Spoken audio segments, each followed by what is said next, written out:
This episode of the Aging Well podcast, we delve into the science of fasting, cellular health, and longevity with Dr. Christopher Rhodes, co-founder and CEO of Mimeo Health. Dr. Rhodes shares insights into how fasting and fasting mimicking diets can profoundly influence cellular processes, boost metabolic health, and potentially extend lifespan.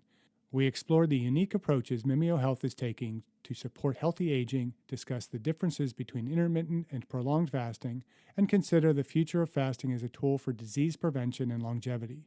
Whether you're curious about optimizing your health or looking for innovative ways to age well, this episode offers valuable perspectives from a leader in the field. Dr. Rhodes, welcome to the Aging Well podcast. Let's begin by having you tell us a little bit about yourself and how you came to be interested in the cellular health benefits of fasting. Thanks you so much for having me. I'm happy to be here. So a little bit about me. I got my BS in biochemistry from Loyola Marymount University down in LA. Then when I got out, like a lot of college kids, didn't really know what I wanted to do. Knew that it wanted to be something in research, but wasn't entirely sure what my passion was. So I took a immunology fellowship at Stanford where I just kind of started pouring through all the papers I could get my hands on, going to all the seminars I could to try and figure out, what would light me up from a research perspective. And eventually came across the healthy aging and longevity space, which I thought was really fascinating because it used to be, myth and legend and Ponce de Leon and the Fountain of Youth and all that, but is now this very, active, very rigorous area of scientific research that, even since then has become bigger and bigger and bigger. And when you're in that space, eventually you come across fasting, caloric restriction, because they're the only ways that we know of to really reliably extend lifespan in animal models. And when you look even beyond the lifespan extension data, you also see that the fasting can help to treat, prevent, or delay most major diseases as well. And that extends to the clinical human side of things. What I found most fascinating about that was that it does all of that stuff, all of the lifespan extension, all the health span extension, all the disease, prevention, without actually adding anything into the system, right? So it's not this wonder drug or this superfood that we're taking and then it's doing all the work, but somehow fasting is activating this dormant longevity bio program that we already have inside of us, but just isn't ordinarily turned on.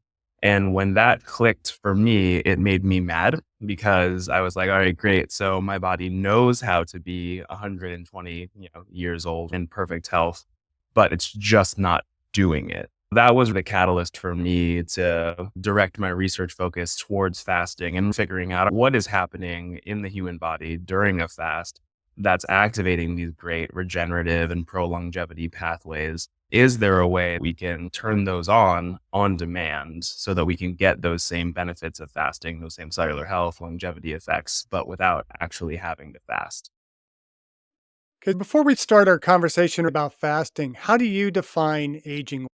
Yeah, I define aging well as probably how a lot of other folks would define it, a health span, right? So my mom used to say this thing that I always loved. She was getting up into her later 60s, and she told me one day when we were talking about it, I don't really feel any different than when I was 25. Mentally, I feel the same. I don't really have any cognitive slowdown. I don't really have any health problems. All my joints still function. I'm still moving around just like I was. So that 40-year gap between then and now, I just haven't really noticed a difference in my functionality or my health.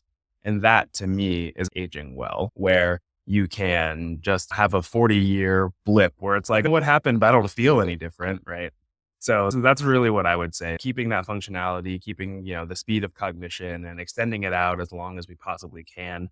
The best analogy that I have for it is that the way I think everybody really wants to go out is kind of like, we want to be 98 years old, 100 years old, whatever it is, and, still running a marathon. And then at the peak of our functionality, just immediately fall off and drop dead. And we have no conception that it even happened. So that would be aging well for me.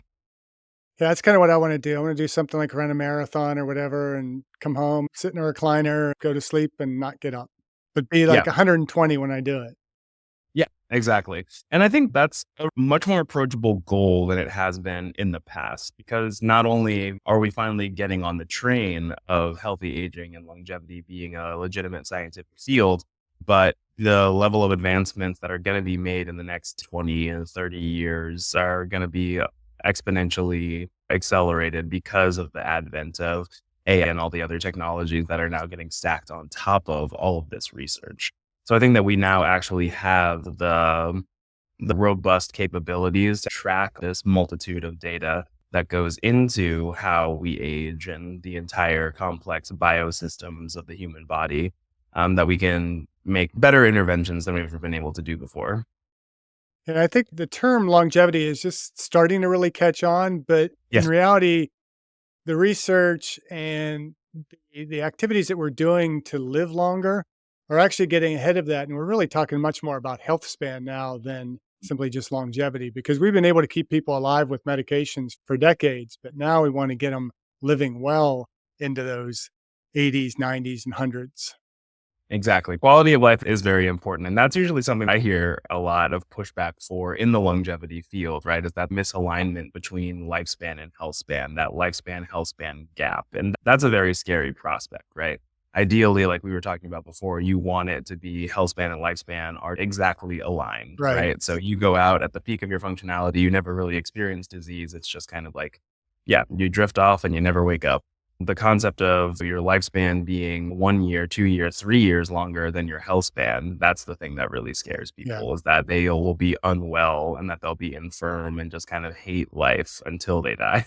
We talk a lot about, the 4 ages. The first age is kind of that age of dependency as you're kind of child, birth through about high school, college, where you're dependent on your parents and somebody else to kind of provide for you. And then you have your second age when you're kind of out in independence. You've graduated from school, you got a job, you're starting a family, you're starting to do the things that are going to begin to build the finances and the wealth and the future for yourself. And then you get into third age, which is that age of retirement and where you're able to enjoy your life because you've built up the finances. And then fourth age is that age of decline and decrepitude.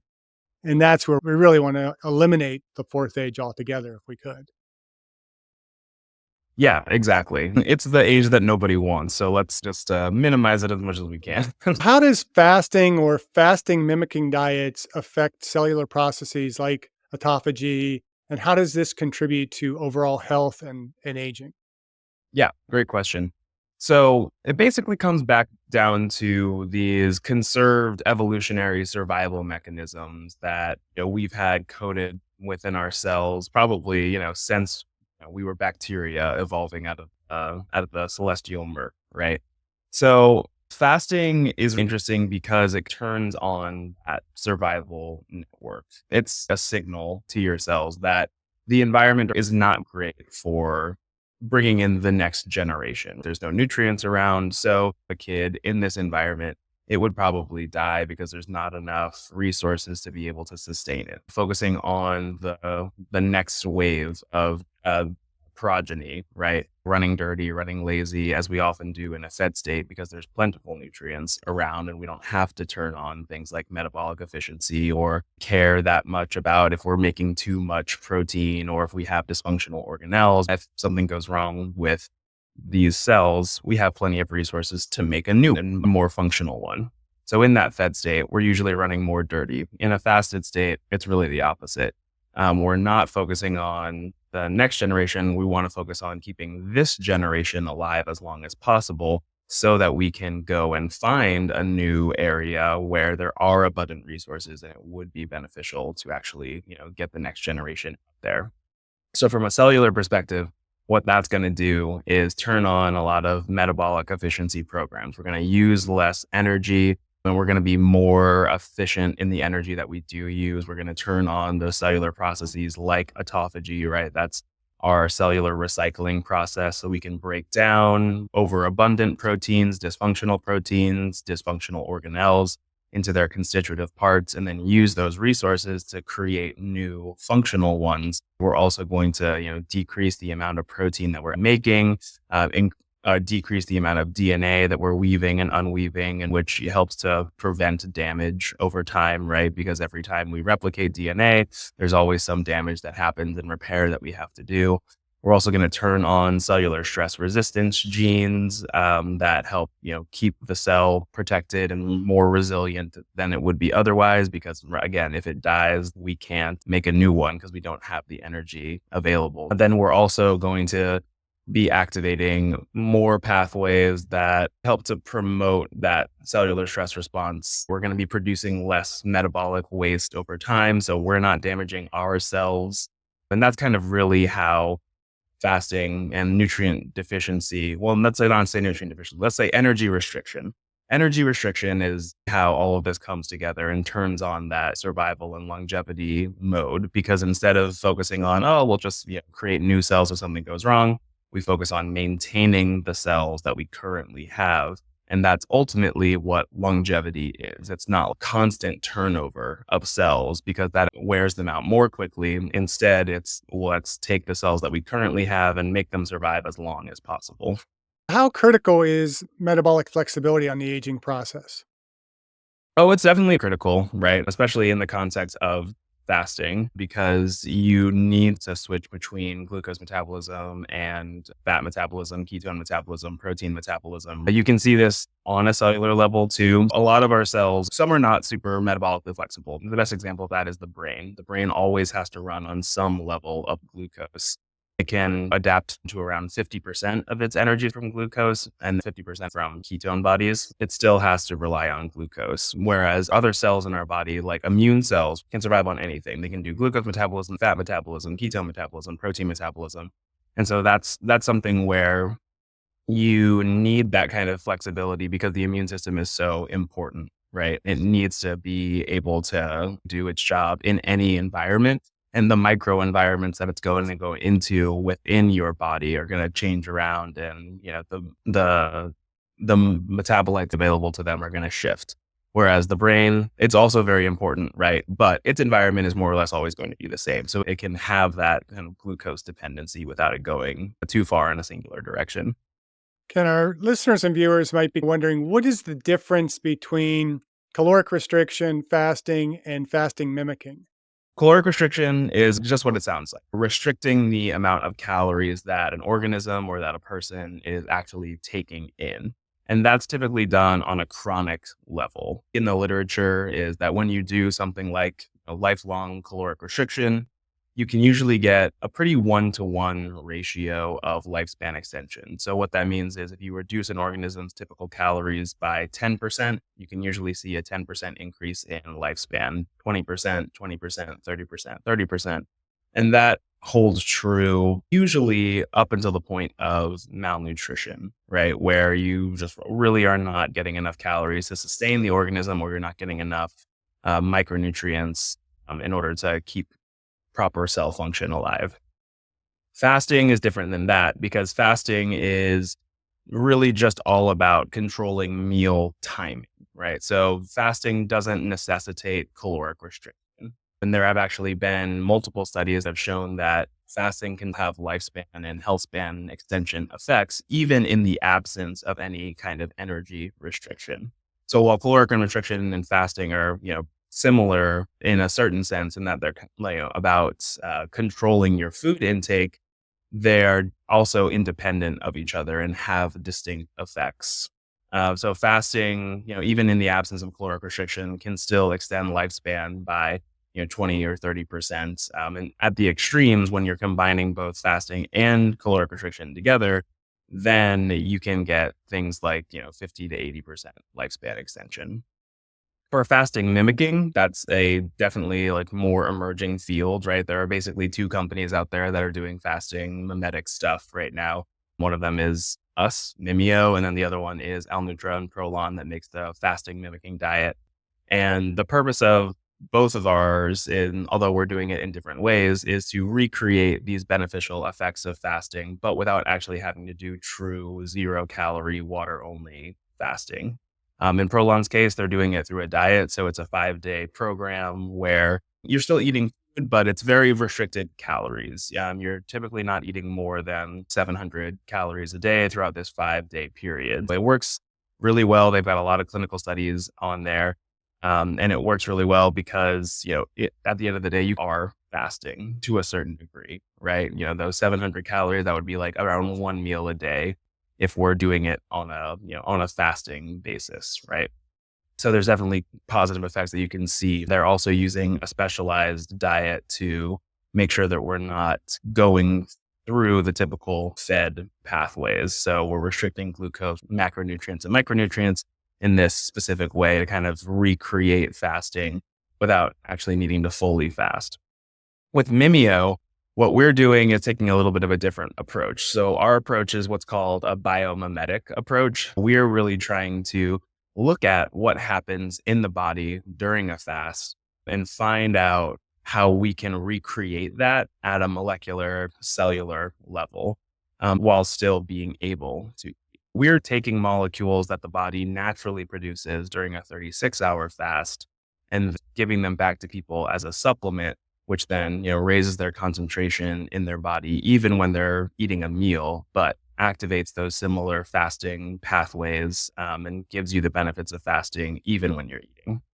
What specific cellular mechanisms does Mimeo Health target in order to enhance longevity and support healthy aging? There's definitely quite a few. We're targeting increasing autophagy via the spermidine that's in our formulation. We're also targeting the NAD sirtuin pathways, through the nicotinamide that's in the formulation. The OEA and the PEA in there have a very robust kind of molecular pathways behind them, but they're really good at controlling chronic inflammation as well as helping to relieve neuroinflammation at the same time. So they're COX-1 and 2 inhibitors. So kind of like your natural ibuprofen or aspirin, right? And then PEA itself is a CB1, CB2 inhibitor. It's involved in the endocannabinoid system, kind of like your body's natural CBD to a certain extent. So it's really helping to relieve pain, increase joint health, enhance mood and cognition. A lot of interesting studies are coming out with PEA showing it has broad spectrum effects across multiple indications. We're also targeting PPAR alpha, which is another one of those broad spectrum molecular signalers, but basically helps to promote fat-specific metabolism and lipid peroxidation while also helping to maintain cell integrity, helping to activate some of these stress resistance genes. And then we're also targeting specific molecular pathways that are related to, it totally flew out of my head. But we're the main point of all of this is that we're really targeting things that are activated by fasting, right? AMPK. This is what I'm thinking. So like AMPK, ERK1 and 2, NRF2, these antioxidant pathways that are really important for stress resistance as well. And then AMP kinase is, of course, one of the ways that fasting helps to promote longevity because AMP kinase helps to inhibit mTOR and kind of activate more of these beneficial energy conserving pathways. So, from a scientific standpoint, what studies have been done to provide evidence as to how that specific mimetic combination actually enhances longevity and healthy aging in humans? Yeah, for sure. So we've done a couple. There was the original discovery study that we did where we looked at people in a baseline state, overnight fasted state versus a 36-hour fasted state. That's where we identified that the human body produces a lot of these unique metabolites that are only upregulated during fasting. And those were the ones responsible for activating all of these, beneficial cellular effects, right? When we screened through those molecules, we were able to find this synergistic combination of 4 of them that ultimately went into the Mimeo formulation that could recreate those beneficial cellular health effects. So the same anti-inflammatory, antioxidant, cellular protective benefits, the same cardioprotective benefits. And we were also able to show that combination of molecules could increase lifespan in model organisms by 96% just through supplementation. No fasting, no caloric restriction of any kind, just they were living their normal lives, but with supplementation with the Mimeo formulation and lived almost twice as long. After that, we did a pilot clinical study, basically looking at the Mimeo formulation alongside food intake and essentially showed that when people eat food alongside a placebo control, there's a big loss in plasma functionality where their plasma becomes pro-inflammatory, less antioxidant, less cardioprotective, and their metabolic markers are all over the place. You're getting thrown out of homeostasis because that's what happens during the postprandial response, right? You have nutrients and foreign molecules coming into the body, kicking off immune reactions, and your body has to deal with all that flood of glucose and protein and macronutrients and kind of put it where it needs to go. It needs to focus on that. So the rest of the functionalities of, maintenance, rest, and repair get shunted off to the side. What we saw with the Mimeo formulation when they ate that same meal was that we could prevent all of that loss of function and add gains of function on top of that mimicked what we saw during an actual fast. So instead of being pro-inflammatory, their plasma became anti-inflammatory, antioxidant, and cardioprotective. In the acute sense, we could use Mimeo to help prevent a lot of these negative impacts of eating while mimicking the beneficial effects of fasting. We've also done a case study with Dave Petrino lab out of Mount Sinai, where we had folks come in and do an 8-week supplementation study with Mimeo and tracked cardiovascular markers, metabolic health markers, hormonal markers, as well as looking at before and after on biological age. And what we saw there was that 8 weeks of Mimeo with nothing else going on, no changes to diet or exercise or anything like that, was able to dramatically improve cholesterol levels, HDL levels, LDL levels, triglyceride levels. We were able to reduce glucose levels. We were able to reduce HbA1c levels. We were able to increase testosterone levels by 50%. But then really interestingly, we were also able to reduce biological age in humans by 2.5 years in just that 8-week time frame. One concern I have with any oral supplement is whether they survive the gut. Oh, yeah. So can you be certain that the bioactives that you have identified, was it spermidine, and then I'm just going to say PEA and OEA. And Those are OEA, a that's mouthful to probably say. But do you have evidence that they're actually being absorbed into the gut? In that pilot clinical study that we ran, we looked at both the functionality of the actual plasma, which we saw a change in response to supplementation. But then we also did what's called pharmacokinetics. That's essentially just looking at if we take these things, can we see them appear in circulation? And how long do they stay in circulation before disappearing? We saw that the molecules themselves come into the body, appear in circulation after around 40 minutes to 1 hour, and then stay elevated in circulation for around 4 to 6 hours. We were able to see that, yes, in the form that we are giving it to people, we can see these metabolites actually show up in circulation. And then beyond that, they are having this effect on functionality, right? That anti-inflammatory capacity, antioxidant capacity, and cholesterol efflux capacity.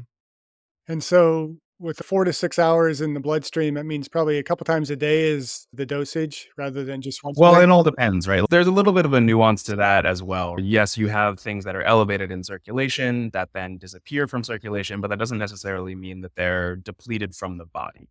It just means that, they've been taken up by your cells and are, being processed and doing the work, right? So while the circulating half-life is 4 to 6 hours, I think they have a bigger impacts on cellular functionality throughout the day as the cells take them up and utilize them. And so that takes me to the next question. From a cellular health perspective, what are the differences between intermittent fasting and prolonged fasting? Because I know you talk about it like 36-hour fast. We talk about intermittent fasting is like the catch-all now. It's like what paleo was a few years ago. And Exactly. I don't think a lot of people fully understand what it really means to intermittent fast. Yeah, I would definitely agree with that. There's a lot of contention within the fasting scientific community about what are we actually studying here. And that's one of the reasons why typically when you see studies that come out of intermittent fasting, they can be very variable, the results that they're getting. So we see these kinds of things all the time where it's like, oh, intermittent fasting has, no benefit, or it doesn't have any more benefit than just normal caloric restriction. But usually those studies are done on the shorter stages of fasting, where it's more of a 16-8 style. So you have that 16-hour fasting window and that 8-hour eating window. And that's usually glorified skipping breakfast to a certain degree. Normally, what we're all going to experience in our daily lives is somewhere between a 10 to 12-hour fast on a daily basis from whenever our last meal was, and then we went to sleep and we didn't eat again until our first meal the next day, which is breakfast, right? But usually that's going to be 12 hours anyway. So adding an additional 4 on top of that isn't really going to do much from a biological perspective. In order to really enter into fasting metabolism, you have to go for at least 24 hours of fasting to deplete your body's stored carbohydrates, its glycogen stores. And before that time, your body's basically just going to be running as normal, right? It's going to be reliant on glucose metabolism. Your brain's not going to go through any kind of metabolic flexibility or adaptation. Your body's not going to go through any kind of metabolic changes or adaptations. It's just going to keep relying on the glucose that it already has in there as a simple and easy fuel source. After that is depleted, though, then your body has to actually switch over to more of the ketone metabolism, relying on endogenous energy stores like our fats and our proteins to really run the system now that we're depleted of glucose. And that's really where you start to see the true blue fasting metabolism. Typically, when people say intermittent fasting, we are talking about 16/8 or even one meal a day. Those are going to be the shorter ends of the stick. That's going to be much more similar to normal fed metabolism, especially that 16/8 style. Prolonged fasting is where we're going to see anything kind of beyond 24 hours of fasting. So a 36-hour fast, a 48-hour fast, a 72-hour fast. And this is where you see the most robust benefits to everything that we're really looking at, especially in terms of health and longevity.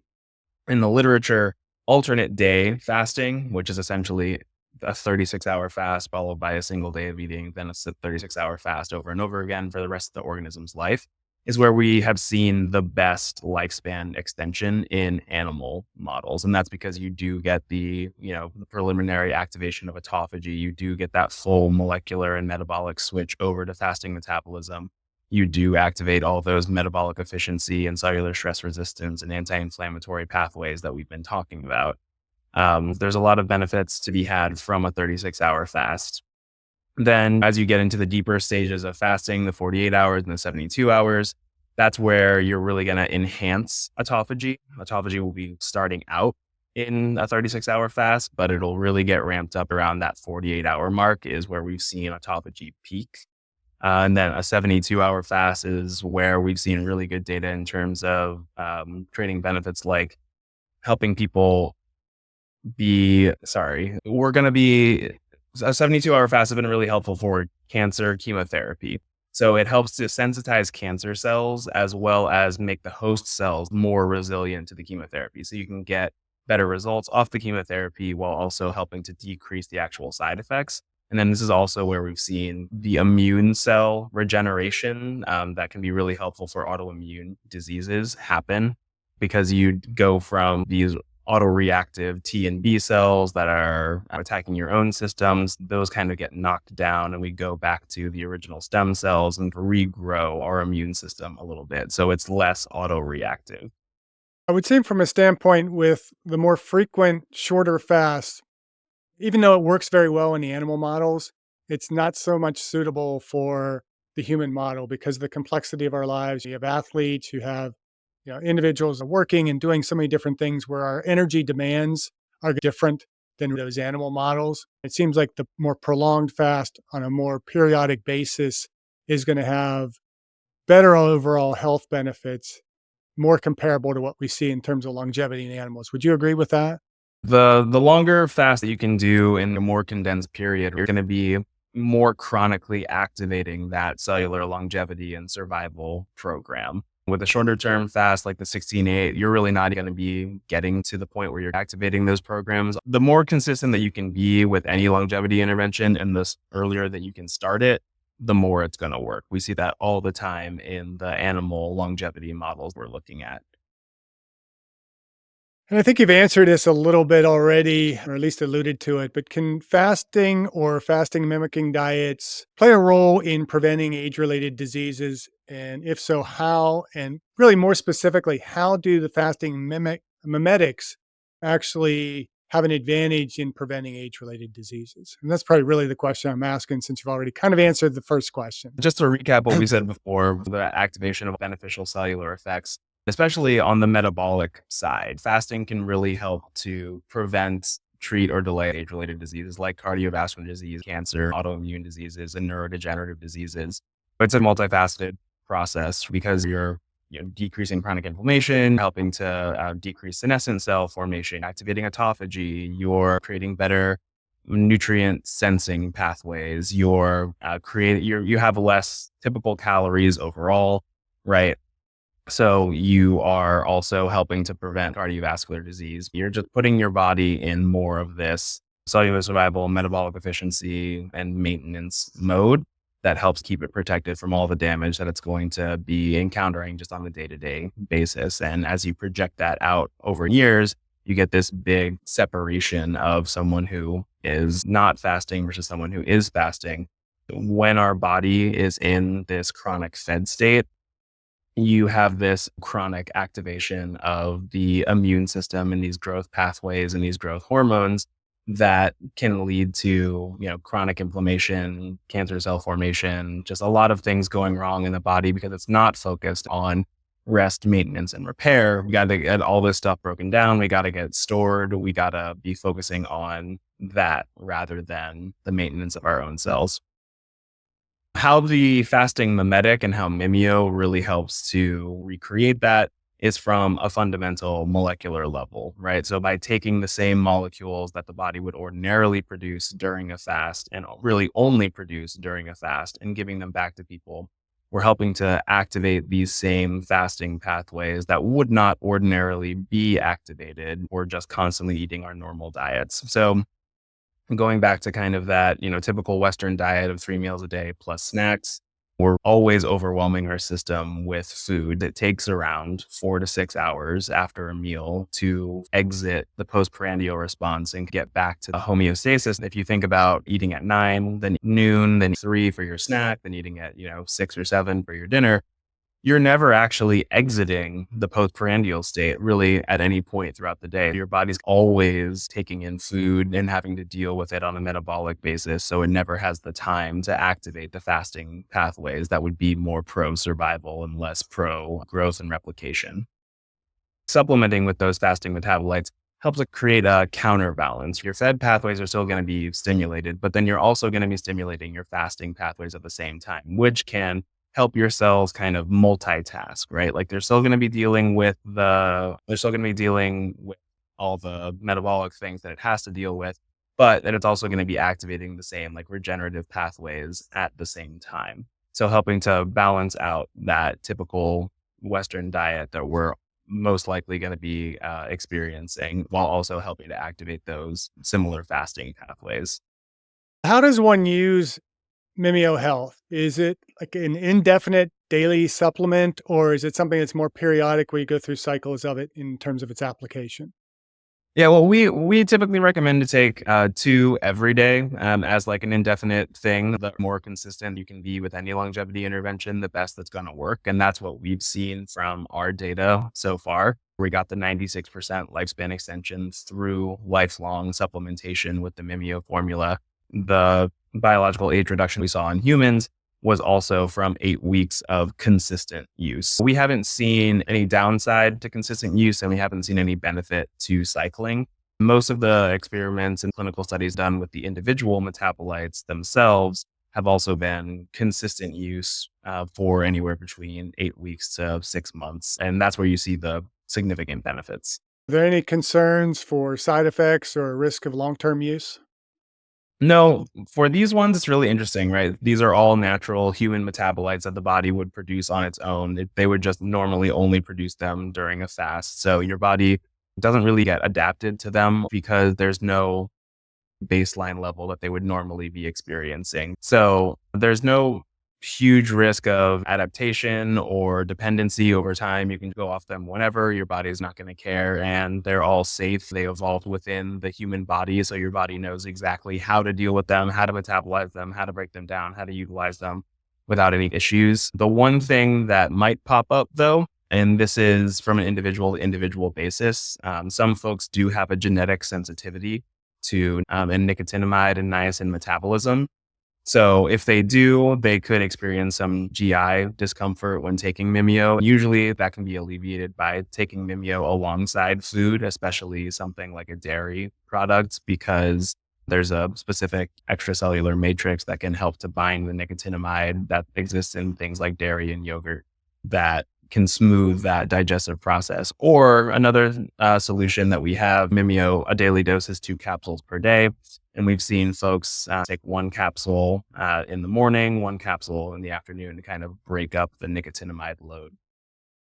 So what would my daily diet look like as I'm on Mimeo Health? Do I eat normally? And is there an impact of, you have somebody says, well, I'm taking this, I can just eat whatever crap I want to eat and I'm going Yeah. to eat it. Yeah. That's definitely, not what we advocate, right? We're definitely not, okay, cool. You've been on a plant-based vegan diet for the last 5 years, but you finally find Mimeo and you're like, all right, great. I can eat cheeseburgers and donuts and I'll be totally fine. What we never say that we can't guarantee that we'll make anybody healthy, but we can guarantee that we'll make people healthier. So whatever you are doing, I believe that Mimeo will help with it, but that doesn't mean that we're going to get you over the line if your diet is already crap to begin with. You can take Mimeo alongside your regular diet, whatever you're already doing, it will give you benefits. Absolutely. And then you can do this with fasting as well. If you are doing something like intermittent fasting, Mimeo can be a really big help because it was designed to mimic the effects of a 36-hour fast. So it can really help to enhance your fasting benefits of your shorter fast, give you those longer term 36-hour benefits like the autophagy, like the anti-inflammatory effects, like the cellular protective effects that you might not otherwise experience in your shorter fast. But it also can help make those shorter term fasts easier because the OEA that's in Mimeo has great effects on appetite suppression and hunger. And the PEA that's in Mimeo has great effects on energy enhancement, cognition and mood enhancement, and also pain relief. So it makes the process of fasting a lot easier. We've had a lot of customers come to us and basically tell us that I've never been able to fast this long before. I don't feel hungry throughout the day and I can just kind of get through it without all that food noise. Great for enhancing a fast. Well, it seems for weight management, it gives a bit of an appetite suppressant that can help you over the course of the day have an overall caloric restriction to be somewhat hypocaloric if you need to be, or at least maintain that eucaloric diet to have more of that longevity effect. So I think that seemed to be a big benefit. But what about athletes? Do you have any experience with athletes? We talk about their health benefits, longevity benefits by eating less frequently and delaying that period before you actually break a fast. But athletes can't get away with that. I train at 4:30 in the morning and busy throughout the day. I tend to have to break up my protein throughout the day. I have to manage my meals. I tend to do better on 6 meals a day as opposed to 3 meals a day. What experience do you have with athletes or individuals that might want to go a more high frequency diet or are consuming a diet that is somewhat contrary to the fasting type of lifestyle, albeit a healthy lifestyle? Yeah, great question. We've seen pretty good results with athletes so far, especially because of the effects of PEA and OEA, and then spermidine to a certain degree for actually creating beneficial like muscle performance, muscle recovery, exercise recovery effects.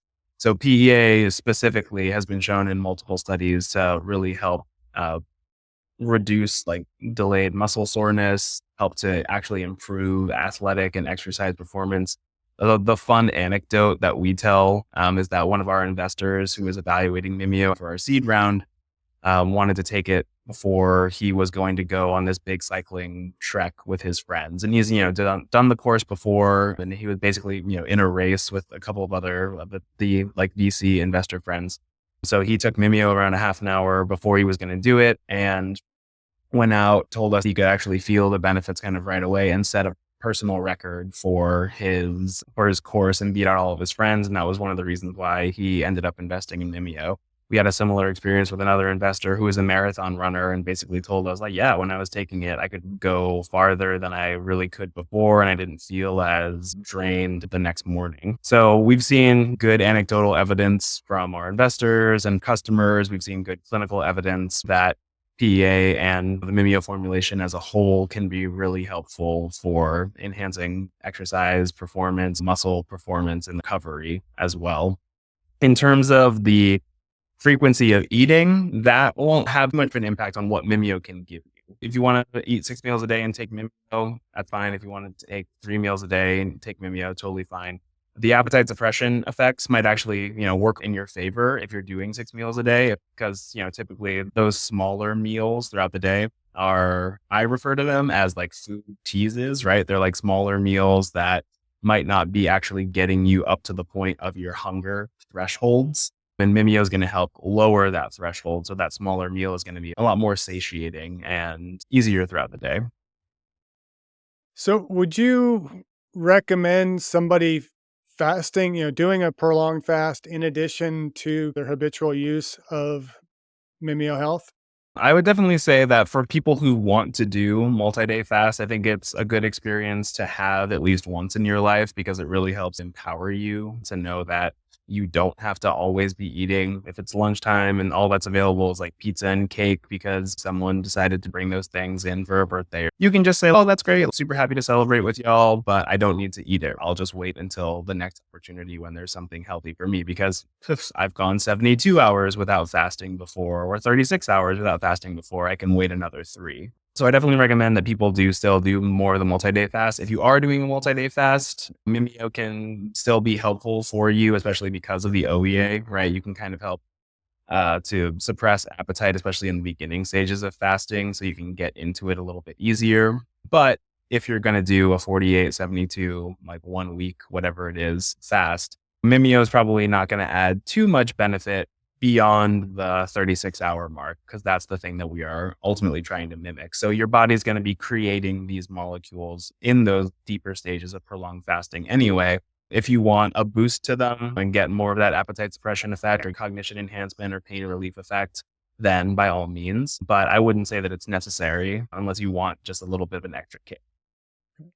So the potential benefits for older adults are worth considering, but what about younger individuals, particularly adolescents? Adolescence is interesting. We typically don't recommend that anybody under 18 take Mimeo, not because there's anything inherently unsafe about the molecules or that we have any data to show that, but it's more that the data doesn't exist, and so we don't feel comfortable making the scientific claims around it. In that same vein, we don't feel comfortable making those claims or taking any kind of risk with people who are pregnant or breastfeeding, just because the science isn't there. In terms of how it's going to, affect younger folks, it's going to affect younger folks at a probably more subtle level. I think you'll still get the appetite suppression effects. You'll still get the cognition enhancement effects. One of the recent studies with PEA was with younger college students, and showed that 8 weeks of PEA supplementation was able to enhance their memory and their focus and their levels of cognition without changing anything else, just supplementation with PEA. So it can definitely still be helpful there. You're going to get very similar benefits as you would see in an older population, but I think that older population is going to be able to feel it a bit more than a younger population, right? Because there's more things that could be going wrong. Okay. And you mentioned earlier before we got on the air, just recently being on the Ben Greenfield Yes. podcast. And I think it was that podcast where I heard talking about some of the immediate reproductive effects of fasting. And it got me thinking, I don't know if you're familiar with the study that was done in Sweden on the overcalings population. Dutch hunger study. Yeah, Yeah. where they looked at both men and women during their pubescent periods, and the sperm would be developing in the males and the eggs were developing in the females. They saw that there was this kind of epigenetic effect that was lasting into their grandchildren. I think it was if the grandfather was going through puberty during a period when he was in a fasted state or Yes. It's really, yeah. that he ended up having male offspring, grandchildren that would have a shorter lifespan. And then for Yeah. females, it was the opposite. Yeah, they were more prone to metabolic disorders, type 2 diabetes, and cardiovascular disease. And that's really, really interesting, right? And of course, it would be in the men and not in the women, because the women have the 2 X chromosomes. So there's like one healthy one, right? And then for the men, it would be just like, okay, cool. We're getting the Y chromosome and that's super unhealthy. There's only one copy. So that makes total sense from a reproductive aspect, from an epigenetic aspect. it's really interesting to think about. Essentially, it's what we were talking about before, right? You can see how the metabolic state of the parent ends up affecting the metabolic state of the child. From an evolutionary perspective, from an epigenetic perspective, what you were seeing was that the father was in a nutrient poor environment. The sperm epigenetics switched around to try and give the offspring a metabolic advantage. So their metabolism of the child is going to be a lot more efficient than that of the parent, because it's this genetic signal like, oh, this kid is going to be coming into an environment that doesn't have a lot of resources. So we're going to make sure that we're trying to maximize as much of these metabolic efficiency pathways as we possibly can.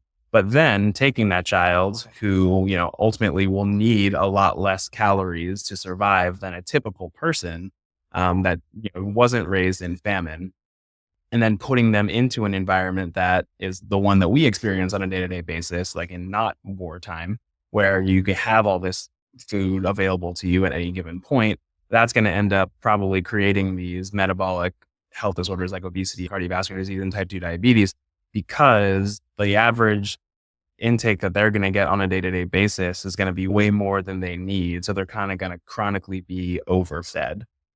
So it really kind of brings in an interesting long-term line of study with any of this research that's being done with the fasting mimicking diets or the fasting mimetics, the impact that having a more stable metabolism now, what impact that's going to have on our future generations and how that's going to impact their ability to manage with whatever kind of diet comes along. Just thinking about how, by stabilizing that diet, we're kind of setting up future generations for maybe being a little bit more protected from the extremes of the diets we might be getting. Is that making any sense from your perspective? I'm a different kind of PhD than you. I think the Dutch hunger study is a perfect example of intergenerational trauma being passed down from one generation to the next, even, beyond a psychological basis, but into an actual like epigenetic and genetic basis. I think that's incredibly interesting. I think that's a fair theory to have, that the metabolic state of the parent is going to have some kind of impact on the metabolic state of the child and how they're going to be able to process food. And I wonder if it can go in the same direction or in the opposite direction, right? If we reduce calories and we fast while we're also procreating, you're going to have a progeny that's much more metabolically efficient. I wonder if we can also create progeny that are much more metabolically inefficient, right? So basically they would have really fast metabolisms because they're getting that signal that there's plenty of food, you don't have to worry about it. So let's actually rev up the metabolism so that we can eat more and still be fine. We see that across the genetic pool all the time, right? Everybody has that friend where it's like, oh, they can eat anything and they're super skinny. And then we have the people who, like, if I even look at an Oreo, I gain 5 pounds. How does one's daily diet interact with the fasting protocols to optimize short-term health benefits and long-term aging outcomes? Right. The advice for someone who's fasting is going to be the same as the advice for someone who's eating normally. You want to get really good quality nutrition. You want to get plants, vegetables. You want to get the bioactives from herbs and spices. You want to make sure that you're optimizing your macronutrients. You want to make sure that you're getting enough micronutrients. You want to make sure that you're getting enough fiber, no matter where that's coming from or how you're actually at what time of day you're consuming those things. It can be a little bit harder for fasters because you have a lot of nutrients that you got to get into your body and a lot of bioactive molecules that you want to get into your body in a shorter eating window. And, that's part of the benefit, right? That's why it works for weight loss. It's also harder for the actual nutrient density. So you really want to focus on food that do provide a lot of nutrient density. So that's going to be things like fruits and vegetables and lean sources of proteins, while minimizing things that are more calorically dense and less nutrient dense. So things like white carbohydrates, rice, flour, or even potatoes. Although potatoes are very satiating, but that's also not what you want in an intermittent fasting lifestyle. So that's what I would say. I do one meal a day still alongside my Mimeo because that's what I found works for my lifestyle. I really like being able to wake up in the morning, have a cup of green tea, have my 2 Mimeo, and then focus on the busy lifestyle of a biotech startup CEO. At the end of the day, I kind of get to, put work aside. And then it's just like, oh, my one big meal. It's kind of like, a vacation meal almost, where I get to, decompress from the day and then kind of wind down. And what I'll do for that is stick more to the paleo principles. And not because I necessarily believe in the evolutionary aspect of the paleo diet, but because it is maximizing micronutrient and, bioactive and macronutrient density while minimizing caloric density. So I get everything I need in that one meal. Okay, I'm going to jump ahead to this question. This is the question we ask of all of our guests, and you've started to answer it by talking about your nutritional habits, but what else are you doing personally to age well? Yeah. So I definitely love going out and existing in nature, doing the long hikes and just kind of, you can call it dopamine fasting to use a trending term. I won't look at my phone. I'll just be out there in nature, taking it all in, experiencing things as we kind of evolved to experience them, looking at the different shades of green, right? Practicing mindfulness of just being in the present, being in the moment. I also do meditation because that's a great way to rest, relax, and center yourself while also activating white matter and gray matter connectivity. Weightlifting is a big one for me because muscle is one of the most important aspects going into older age. And it's very determinant of people's longevity. The more muscle mass that you have after age 65, the better off you are, because one of the biggest things is frailty and sarcopenia and falls. So maintaining muscle mass and balance as we age, very, very important. And then I always try to get onto the cold exposure train. I can never quite do it. I know that it's really good for me, but it's also the most painful thing that I can do on a daily basis. That's also good for me. And I have to have some level of personal dignity along with all of my other longevity stuff. So I know some people swear by it and they just love it. And it's like, you got to break through and love the pain. And I'm like, no, that one's not for me. But I am really interested in it from a scientific level. In the same way that we ran this process for Mimeo and fasting, where we decoded what was happening in the human body during a fast and find a way to recreate it, I would really love to do that with cold exposure. What are the cool molecules that are being produced that are activating these beneficial cellular stress resistance pathways from cold exposure, and then be able to activate them on demand? So in a couple of years, you can look out for that product from Mimeo. I'll be watching for it. Yes. I can stop taking my cold showers. Yes, finally. Cold plunges, I mean, they're just inconvenient. That's the hard They part are. with it. I would love to be doing it, but I can't convince my wife to buy a cryo chamber or any of that. Yeah, exactly. I would love to have a sauna and a cryo chamber. And there's just something unwholesome about drawing a cold bath. I can't get my soul around it. What are the future innovations and research that you're most excited about in the realm of fasting and cellular health and aging? You just mentioned being able to find a biomimic of the cryogenics, but Yeah, that's really it. Kind of a bit of a spoiler from the last answer, but that is the thing I am the most excited about. So Mimeo, our name is mimic in biology smushed together. That goes to our biomimetic approach, which is really looking at the human body in these interesting regenerative states like fasting, exercise, sleep, meditation, and cold exposure, and really teasing out what's going on in the body that's activating these beneficial effects from all of those interesting regenerative states and finding a way to recreate them on demand. So that's really what our back end science is all about. Even within the fasting realm, when we did our initial clinical study, we found that there were over 300 metabolites that were significantly upregulated during a fasting state. We were able to screen through about 24 of those to find our 4 synergistic metabolites based off of literature results of being bioactive, whether that was a clinical study or what have you. But that leaves us 250 other targets that on the table that we really just don't know anything about, but are still part of this larger fasting bio program. We're currently looking at how we can screen through and incorporate more of these molecules into the fasting mimetic that we already have to make it bigger and better and more accurately recreate, that larger bio program of fasting. So we're also doing, and I'm very, very excited about this, a randomized double-blind placebo-controlled clinical study right now with the Mimeo formulation. We partnered up with People Science to do a big decentralized clinical study there. And we're looking at all the same things that we looked at before with our case study example from Mount Sinai, including the biological age. And that's really significant just in the field of healthy aging and longevity because no other supplement has done this before. No other company has done this before.